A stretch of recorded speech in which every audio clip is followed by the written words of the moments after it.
नमस्कार दोस्तों, यह है थ्योरी ऑफ प्रोबेबिलिटी का लास्ट पार्ट जहां मैं आप लोगों से बात करने वाला हूं बेस थ्योरम के बारे में। बेस थ्योरम का कॉन्सेप्ट बहुत ही सिंपल है और वो हमें ये कहता है कि जब भी आपके सामने कोई प्रॉब्लम आती है और उस प्रॉब्लम की आप प्रोबेबिलिटी की कैलकुलेशन के बारे में सोचते हैं, ऐसा नहीं है कि वो प्रॉब्लम पहले आपने कभी फेस नहीं की। मतलब आपका कोई ना कोई पुराना एक्सपीरियंस उस प्रॉब्लम को लेकर होता है और उस एक्सपीरियंस के बेस पे आप एक प्रोबेबिलिटी की वैल्यू उस प्रॉब्लम को असाइन करते हो। तो यहाँ पे दो चीजें हैं। एक तो प्रोबेबिलिटी की वो वैल्यू जो इस पर्टिकुलर प्रॉब्लम को लेकर हम कैलकुलेट करेंगे, और दूसरी प्रोबेबिलिटी की वो वैल्यू जो आप अपने एक्सपीरियंस के बेस पे इसको असाइन करेंगे, जिसको हम कंडीशनल प्रोबेबिलिटी या प्रायर नॉलेज भी कह सकते हैं। तो बेस थ्योरम कह रहा है कि आप दोनों प्रोबेबिलिटी को, मतलब आपकी जो प्रायर नॉलेज है उसको भी, और जो करंट प्रॉब्लम है जिसकी आपने प्रोबेबिलिटी यहाँ पे एट प्रेजेंट कैलकुलेट की है, दोनों को एक साथ स्टडी करो और फिर आप प्रोबेबिलिटी की ओवरऑल कैलकुलेशन निकालो। तो आज मैं इसी कॉन्सेप्ट को आपको पावर पॉइंट की हेल्प से समझाने वाला हूँ। आइए चलते हैं अपनी प्रेजेंटेशन की तरफ और समझते हैं कि कैसे बेस थ्योरम काम करती है। बेस थ्योरम कॉन्सेप्ट हमें कहता है कि जब भी आप किसी इवेंट के अकरेंस या नॉन अकरेंस की प्रोबेबिलिटी का पता लगाना चाहते हैं, तो हमें उस प्रॉब्लम के बारे में या उस इवेंट के बारे में कुछ प्रायर नॉलेज भी होती है। मतलब हमारा कुछ ना कुछ पुराना एक्सपीरियंस होता है। उस एक्सपीरियंस के बेस के ऊपर हम एक अंदाजा लगा लेते हैं कि इस इवेंट के अकर या नॉन अकरेंस की पॉसिबिलिटी कुछ ऐसी होगी। तो यहाँ पे दो चीजें हैं। एक तो ये कि हमारा जो पुराना एक्सपीरियंस, हमारी जो पुरानी नॉलेज है, उसके बेसिस के ऊपर अंदाजा लगाना, और एक जो एक्चुअल आपके पास इंफॉर्मेशन गिवन है उसके बेस पे प्रोबेबिलिटी को कैलकुलेट करना। तो बेस थ्योरम कहता है कि आप जब भी किसी इवेंट के अकरेंस और नॉन अकरेंस की प्रोबेबिलिटी का पता लगाओ, तो आप दो चीजों को एक साथ स्टडी करो। एक चीज तो क्या है, जो आपकी पुरानी नॉलेज है, आपका पुराना एक्सपीरियंस है, उसके बेसिस पे आप क्या प्रोबेबिलिटी असाइन करते हो। दूसरा, जो आपके पास एक्चुअल में इंफॉर्मेशन गिवन है उसके बेसिस पे आप क्या प्रोबेबिलिटी कैलकुलेट करते हो। दोनों को एक साथ कंबाइन करो। जब दोनों को एक साथ कंबाइन करोगे, उसके बेसिस पे जो प्रोबेबिलिटी निकल कर आएगी किसी इवेंट के अकरेंस या नॉन अकरेंस की, वो ज्यादा रिफाइंड होगी। आइए इसी कॉन्सेप्ट को हम समझते हैं कैसे ये काम करता है। एक छोटा सा एग्जांपल लेते हैं। एक 60 साल का पेशेंट है जिसका हेपेटाइटिस सी का ट्रीटमेंट चल रहा है, और हमारे पास जो उसकी जो इंफॉर्मेशन गिवन है वो ये कहती है कि उसके रिकवर होने के चांसेस जो है वो है 2/3, जिसको मैं A1 कह रहा हूँ, और उसके रिकवर ना होने के चांसेस हैं 1/3, जिसको मैं A2 कह रहा हूँ। अब वो डॉक्टर जो हेपेटाइटिस सी के इस पेशेंट को ट्रीट कर रहा है, ऐसा तो है नहीं कि वो पहला पेशेंट ही है जो ट्रीट कर रहा है। उसका पुराना एक्सपीरियंस रहा होगा, उसने पहले भी इस तरह के पेशेंट्स को ट्रीट किया होगा, और उसका एक्सपीरियंस ये कहता है कि अगर 60 साल का पेशेंट जो हेपेटाइटिस सी का ट्रीटमेंट लेता है, तो उसके 80% चांसेस होते हैं कि वो रिकवर कर जाता है, और 20% चांसेस में रिकवर नहीं करता। तो यहाँ पर जो उसकी प्रायर नॉलेज है, जो उसका पुराना एक्सपीरियंस है, वो तो ये कह रहा है कि रिकवरी के चांसेस 80% है और रिकवर ना होने के 20% है। और जो पर्टिकुलर पेशेंट जिसका एट प्रेजेंट ट्रीटमेंट चल रहा है, उसके केस की बात करें तो उसके रिकवर होने के चांसेस 2/3 हैं और रिकवर ना होने के चांसेस 1/3 हैं।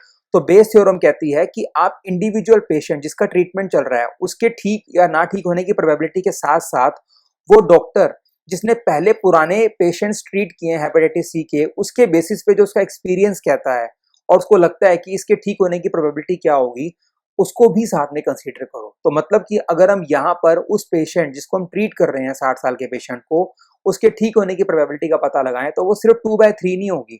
2/3 के साथ डॉक्टर का जो पुराना एक्सपीरियंस है जो कहता है कि 80% प्रोबेबिलिटी है, उसको भी साथ में स्टडी करो।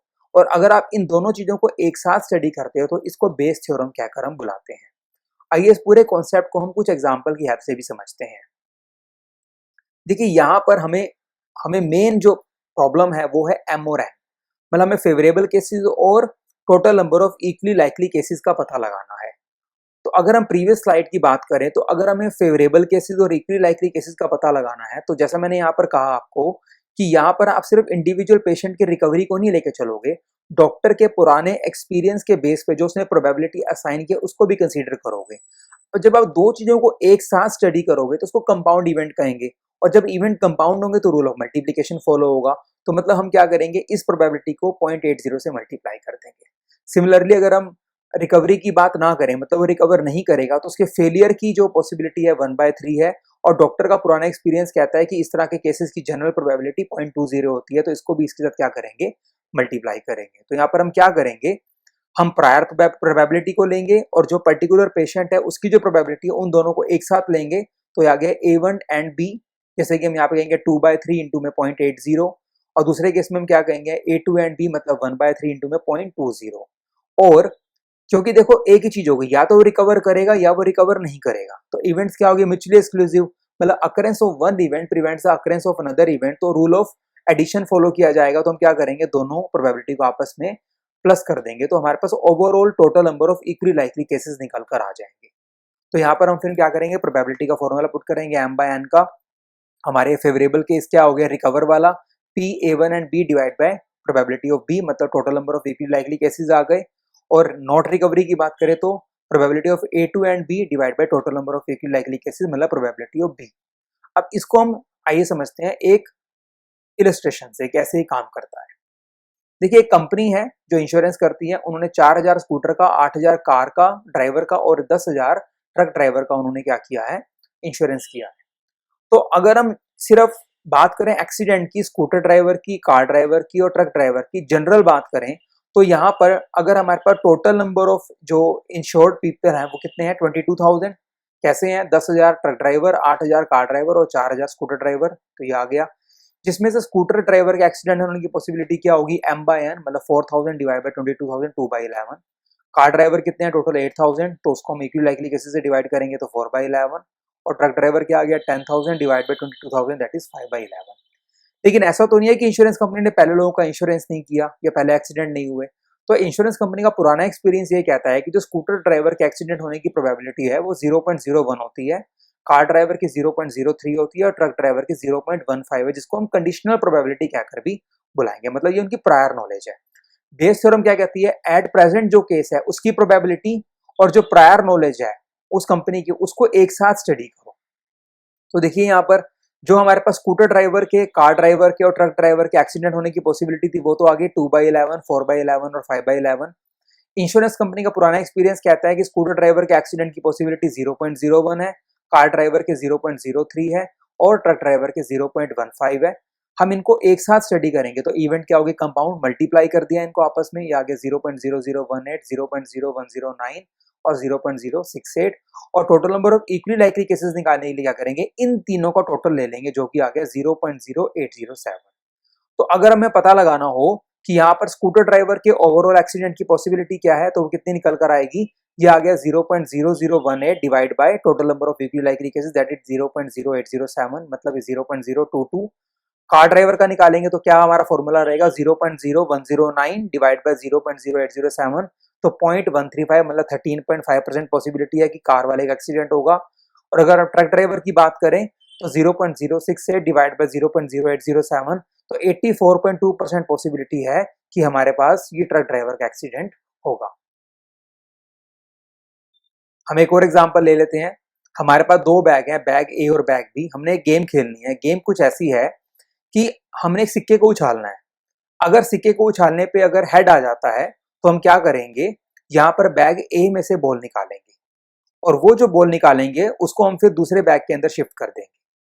सिमिलरली अगर टेल आ जाता है तो फिर हम बैग बी को यूज करेंगे, उसमें से बॉल निकालेंगे और उसको दूसरे बैग में शिफ्ट कर देंगे। मतलब कि जो बॉल्स निकाली जाएंगी उनको रिप्लेस नहीं किया जाएगा। जैसा कि आप ऊपर स्टेटमेंट में पढ़ रहे हैं कि if a coin is toss, if it turns head, two balls will be drawn from bag A, तो बैग ए से निकालेंगे। अदरवाइज मतलब कि अगर टेल आ गया तो two balls will be drawn from bag B. तो बैग ए की बात करें तो यहाँ पे कितनी है, 3 ब्लैक कलर की बॉल्स हैं, 5 व्हाइट कलर की बॉल्स हैं। बैग बी की बात करें तो यहाँ 7 ब्लैक कलर की बॉल्स है, 1 व्हाइट कलर की बॉल है। हमें क्या कहा गया, अगर आप जो बॉल निकालोगे उसको रिप्लेस नहीं करोगे, मतलब उसको दूसरे बैग में शिफ्ट कर दोगे। हमें पता क्या लगाना है, what is the probability that bag A is use given that both balls drawn are of black colour. देखिए अब यहाँ पे क्या होगा, सबसे पहले तो हम सोचते हैं कि अगर हेड आ जाए या टेल आ जाए, तो हेड और टेल आने की पॉसिबिलिटी हमारे पास क्या होती है 1/2 और 1/2। और हमें क्या कहा गया है कि अगर हेड आ जाता है, जैसे हमने सिक्का उछाला मान लो हेड आ गया, तो कौन सा बैग यूज करेंगे, बैग ए। और कौन सी बॉल निकालना चाहते हैं, ब्लैक कलर की। तो ये देखिए यहाँ पे हेड और टेल की पॉसिबिलिटी तो हमें पता है, हमारा एक्सपीरियंस हमें पुराना कहता है कि हेड और टेल तो 1/2 और 1/2 रहेगा, that is our conditional probability और प्रायर हमारी नॉलेज है ये वाली।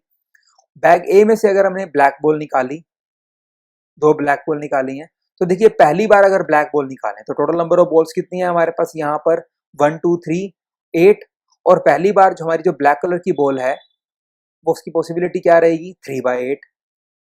एक बॉल निकाली, दूसरी बार अगर ब्लैक बॉल निकालेंगे तो टोटल नंबर ऑफ बॉल्स कितनी होगी 7 और total number of black ball कितनी है 2, तो क्या रहेगी 2/7।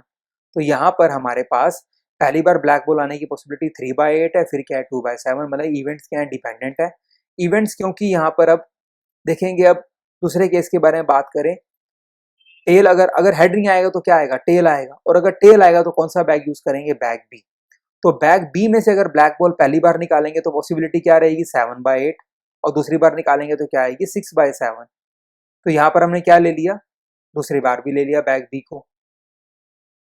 अब देखिए यहाँ पर बैग ए की बात करें तो पहले ब्लैक बॉल निकाली और दूसरी बार ब्लैक बॉल निकाली, इवेंट्स क्या थे compound rule of multiplication follow किया, 3/28 आ गया। और अगर हेड ना आता तो टेल आता, अगर टेल आया तो बैग बी को यूज किया। तो यहाँ पे पहली बार हमने ब्लैक बॉल निकाली तो प्रोबेबिलिटी क्या निकल कर आई 7/8, दूसरी बार क्या है 6/7, कंपाउंड इवेंट्स थे और ये हमारे पास जो इसकी प्रोबेबिलिटी निकली by following the rule of multiplication वो क्या है 3/4। अब हमारा जो पुराना एक्सपीरियंस है वो क्या कहता है हेड और टेल आने की पॉसिबिलिटी 1/2 और 1/2 है। और जो हमने जो एक्टिविटी परफॉर्म की वो हमें क्या कहती है बैग ए में से जो ब्लैक बॉल आने की पॉसिबिलिटी है वो 3/28, वो देखिए हमने यहाँ पे निकाली नीचे। और बैग बी में से ब्लैक बॉल आने की पॉसिबिलिटी क्या है 3/4, वो हमने यहाँ पे ले लिया। फिर बाय बेस थ्योरम कहती है दोनों प्रोबेबिलिटी को एक साथ स्टडी करो, एक्चुअल जो प्रॉब्लम है उसकी प्रोबेबिलिटी और आपका जो पुराना एक्सपीरियंस है उसकी प्रोबेबिलिटी मल्टीप्लाई कर दिया, 3/56 और 3/8 आ गया। टोटल इक्वली लाइकली केसेस क्या आ गए, इन दोनों को टोटल आ गया 24/56। तो क्या कर रहा है कि कितनी पॉसिबिलिटी है कि हेड आने पे बैग ए में से ब्लैक कलर की बॉल निकलेगी, तो क्या करेंगे 3/56 डिवाइड बाय 24/56 दैट इज 1/8। और कितनी पॉसिबिलिटी है कि टेल आने पे बैग बी को यूज करेंगे, तो क्या करेंगे 3/8 डिवाइड बाय 24/56 दैट इज 7/8। इस तरह से हम बेस थ्योरम को यूज करेंगे। तो बैग ए में से ब्लैक कलर के बॉल आने की पॉसिबिलिटी 1/8 है और बैग बी में से आने की पॉसिबिलिटी 7/8 है।